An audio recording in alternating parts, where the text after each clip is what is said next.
상층님만 다 끌고 간 겁니다. 그럼 생각해 보십시오. 어느 날 갑자기 운명의 굴곡 속에서 노예가 됐습니다. 처음부터 노예가 아닙니다. 신분이 상급자들이었습니다. 어쨌든 운명 속에서 노예입니다. 근데 이들이 신앙을 받아들였어요. 바오로가 이들에게 했던 겁니다. 노예 여러분, 운명은 어쩔 수 없지만 일을 할 때 주님을 위해서 기쁘게 하라 이겁니다. 노예들이 하는 일이 무슨 일이겠어요? 다 비천한 일이죠. 다 몸으로 때우는 일이죠. 하나도 보람없는 일입니다. 근데 바오로가 그들에게 얘기한 겁니다. 주님을 위해서 하십시오. 그렇게 해야 그래도 살아갈 수 있다. 그냥 끊임없이 신세한탄과 불평 속에서 일해보십시오. 어차피 운명의 굴레가 안 바뀐다면 삶 자체가 허망합니다. 하지만 신앙 안에서 바오로 사도의 공부처럼 주님을 위해서 참고 견디며 일한다면 그 자체가 운입니다. 우리는 노예가 아닙니다. 우리 중에 노예처럼 지금 비참한 일을 하는 분 있습니까? 순전히 비교해서 나오는 엄마입니다. 무엇이든지 우리에게 주어진 일은 사실은 노예보다 편한 일입니다. 운명 속에서 남들보다 안 좋은 직업을 가질 수는 있습니다. 그럼에도 불구하고 보람있게 우리는 할 수 있습니다. 그리고 또 그렇게 보람있게 일할 때 우리 운명이 필 수도 있습니다. 주인을 위해서 일하는 것이 아니라 주님을 위해서 일하듯이 하라. 노예 중에 그렇게 일했던 노예가 있습니다. 바로 성조 요셉입니다. 성조 요셉이 10년 동안 노예살이를 했습니다. 하지만 주인이 보든 안 보든 성심을 다해서 일하니까 어떻게 했습니까? 나중에 병원대장이 자기 집에 청지기로 만들잖아요. 하느님이 성김이기 때문에 그것이 무슨 일이든 우리는 대충할 수 없습니다. 정성을 다해서 해야만 합니다. 저는 이제 서강대학에서 학생들을 가르치고 있죠. 그게 이제 저의 전업 직분입니다. 최근에 이제 학기말 시험을 봤습니다. 학부생들을 가르치기 때문에 꽤 많은 숫자의 학생들의 시험 성적을 내야 합니다. 그러면 성적을 항상 상대평가를 줘야만 합니다.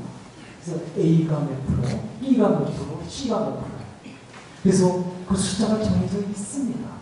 그래서 그 숫자에 맞게만 해야지 그렇지 않으면 인터넷상으로 점수가 올라가지가 않습니다. 요즘에 가끔 신문에 나옵니다. 대학생, 졸업생들 성적표 믿을 수 없다. 성적 인플레이션 해가지고 뭐 다 A다. 서강대학은 아닙니다. 아직까지는 아닙니다. 서강대학. 엄격합니다.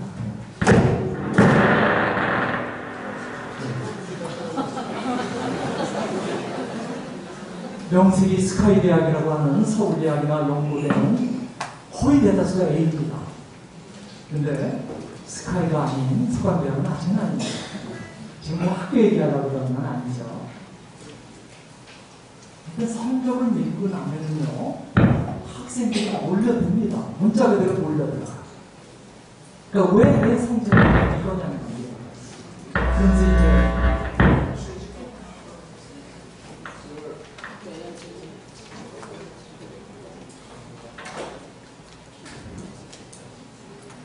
이제 성적 항의를 하는 거거든요. 근데 이제 옛날에는 어떤지 모르겠어요. 그냥 말이 많아 그냥 주면 받아야지 뭐 막 그러면 되는데 요즘은 그러면 큰일 납니다. 그냥 법정에도 끌려가지 않을 것 같습니다. 제 동료 신부 하나가 이제 성적을 항의하는 학생에게 응답을 안 했다가 얘가 소송을 걸어가 있어요. 네. 그 이 자리에 교수님들이 있겠지만 제가 무슨 얘기하는지 알 겁니다. 예. 그러니까 일단 성적이 올라가면 학생들이 몰려들어요. 항의를 하기 위해서. 그 답안지를 보여줘야 돼요. 모범 답안지하고 그 아이 답안지가. 그러면 얘가 이제 꼼꼼히 살피다가 결국은 자기 틀린 점수를 찾아내지 않습니까? 그러면 얘를 점수를 올려야 되잖아요. A로. 만약 B였으면 그러면 A였던 학생 한 명을 내려야 됩니다. 그러면 A였던 학생은 절대로 안 받아야 됩니다. 그러니까 중간에서 저는 미치는 거예요. 학교는 무조건 기계적으로 숫자에만 맞아야 돼요. 그러니까 엄청 스트레스가 있습니다. 개인적으로 저도요, 이 시험 점수를 매길 때 한 7분을 못 버티고 일어나요, 제가. 7분을 매기다가 복도를 왔다 갔다 하다가 또 앉아서 매기는데, 왜냐면 잘못 매기면 안 됩니다. 잘못 매기기 질환의 시작입니다. 제 동료 신부는 우선 이런 스트레스지만 학생들에게 ABCD를 매긴다는 자체가 너무 슬퍼서 소주를 마시면서 점수를 매긴다. 누구라고 얘 이러면 안 되죠. 그러니까 저는 그분이 저에게 준 직분으로서 학생들을 가르치는 것은 참 좋은데 이 시험만 생각하면 짜증이 나고 싫습니다. 그리고 정말 화가 납니다. 왜냐하면 이렇게 찾아와서 틀린 걸 결국 찾아내서 점수를 올려가는 학생들 보면 그냥 벌레처럼 보입니다. 학점벌레. 그러니까 저는 혼을 다해서 가르쳤다고 생각하는데 결국 남는 거는 학점 앞에서 스승과 제자 사이에 어떤 안 좋은 모습만 남거든요. 그러니까 참 힘들어요. 근데 제가 그래도 정성을 다하려고 합니다. 왜냐하면 점수 매기는 것조차도 저에게 주어진 직분입니다. 가르치는 것만 저에게 주어진 직분이 아니거든요. 이 때문에 정신 집중해서 정말 제대로 점수를 매기려고 합니다. 그리고는 합산을 할 때는 몇 번을 합니다. 잘못할까봐. 한 사람이라도 억울한 일이 없고요. 근데 이제 저처럼 이렇게 학생들을 가르치는 어떤 한 성직자의 체험을 얘기하려고 합니다. 제 체험이었으면 좋은데 제 체험은 아닙니다. 이분이 시험 점수를 매기다가 똑같이 짜증이 나오고 무의미성 속에서 그냥 내버려두고 잠을 잤습니다. 책상에 엎드려서 잠을 잤는데 꿈을 꿨습니다. 꿈에서 이분이 대형 서점에 들어갔어요. 대형 서점에 들어가면 항상 들어가자마자 베스트셀러가 전시됩니다. 금주의 베스트셀러 해가지고 1등 2등 근데 이분이 대형 서점에 들어갔는데 교보문고 이런 서점이죠. 베스트셀러 1등이 누구냐면 자기가 30년 동안 알고 있던 주부였습니다. 한 자매입니다. 깜짝 놀랐습니다. 꿈에서.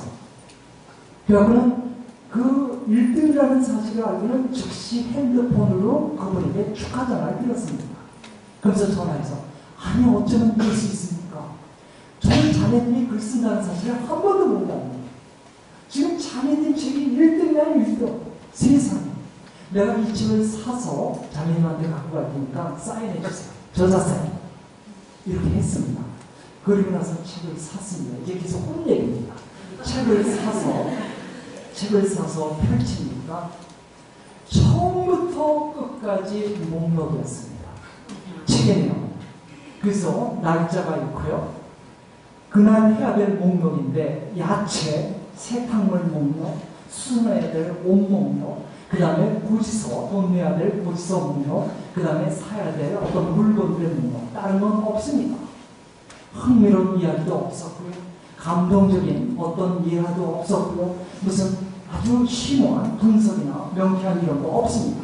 처음부터 끝까지 목록만 있었습니다. 그리고 꿈에서 깨어났습니다. 저는 이 얘기를 들었을 때 굉장한 깨달은 일이었습니다. 사실 개인적으로 매일 꿈을 보는 사람입니다. 꿈 분석을 제가 또 3년 받았고요. 일주일에 7만원씩 내고 꿈 분석 받았습니다. 꿈 분석이 좀 비쌉니다. 그냥 심리치료보다 더 비싼 게 무의식치료가. 그러니 이 꿈을 제가 들었을 때 저도 이런 꿈 꾸면 얼마나 좋을까. 근데 남의 꿈꾸이라도 제가 살 수 있거든요. 그러니까 제 꿈으로 만들 수 있다. 그래서 저는 그걸 제 꿈으로 만들었습니다.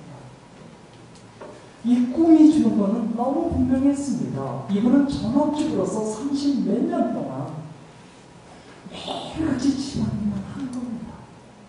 그 집안일을 통해서 걸작품을 만든 겁니다. 베스트셀러 1등. 그러니까 우리가 그분께서 준 생애 일터에서 정성을 다해서 일할 때 그게 최고의 작품이라는 겁니다.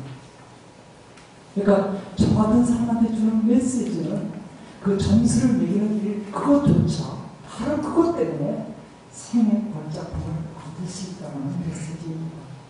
뭐 어떤 것이 더 귀하고 어떤 것은 아니고 그런 얘기가 아니라는 겁니다. 단순하고 지루하고 무의미한 바로 그 일 속에서 우리가 마음을 담아서 정성을 담아서 할 때 그것이 최고의 작품이라는 겁니다. 여러분도 이 꿈을 사면 좋겠습니다. 이 주부의 꿈이 여러분의 꿈이 되면 좋겠어요. 제가 시를 하나 읽겠습니다. 지금 하고 있는 일이 진정 그분을 섬기는 행위임을 우리가 안다면 무시해도 좋을 만큼 하찮은 일은 이 세상에 없다. 정신을 집중하지 않아도 될 만큼 대충대충 해야 될 일은 없다. 사실입니다. 어떤 분은 밥을 짓기 위해서 부엌에 들어가면 성어를 긋습니다.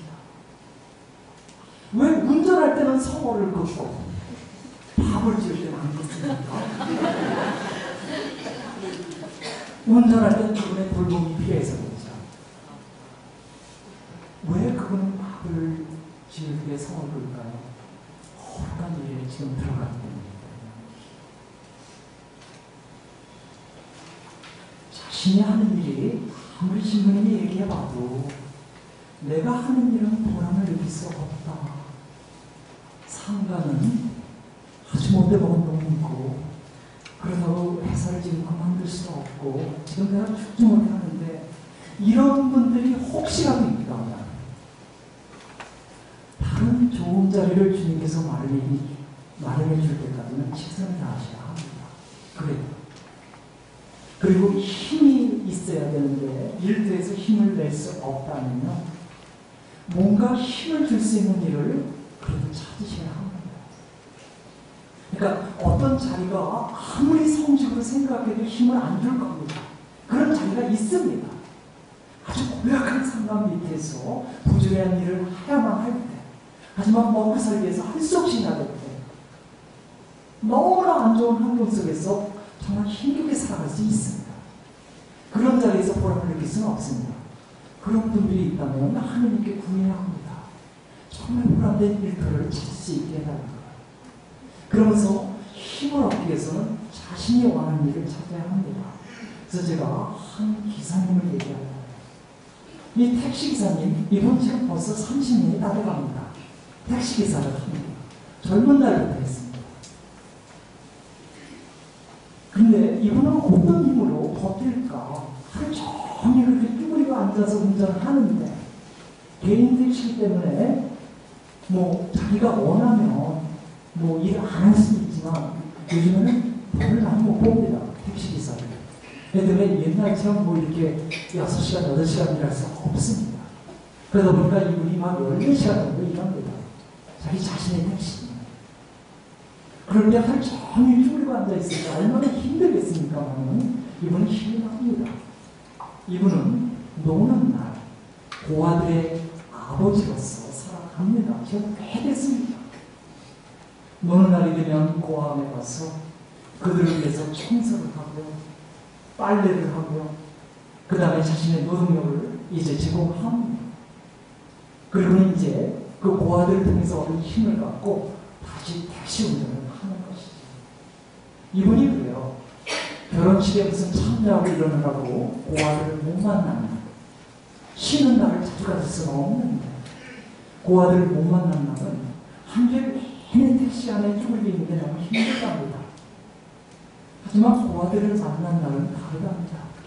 한 주간 내내 힘이 있답니다. 그리고 이 손님들에게도 반응하지 않는답니다. 손님들에게도 항상 덕담을 들려주고 인내하고 그러답니다. 그래서 자신이 힘을 낼 수 있는 어떤 자리를 좀 찾아야 할 겁니다.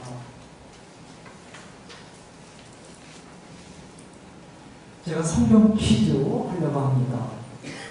지금 두 사람 이름을 제가 칠판에 쓸게요. 이게 사람 이름입니다.